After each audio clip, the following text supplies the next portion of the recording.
जंगल की सुबह थी। हाथी राजा चुपचाप रास्ते पर चल रहे थे। सब जानवर हैरान हो गए। हाथी राजा, आप कहाँ चले? बंदर पीछे पीछे चला। तोता ऊपर से उड़ता रहा, पर हाथी राजा बस मुस्कुराकर आगे बढ़ते गए। रास्ते में एक नदी आई। पानी तेज था।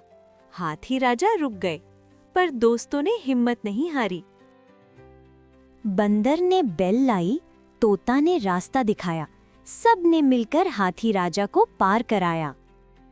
आखिर में वो एक छोटी सी घास की झाड़ी तक पहुंचे, जहां एक छोटी जबरदस्त प्यारी सी चिड़िया जख्मी बैठी थी।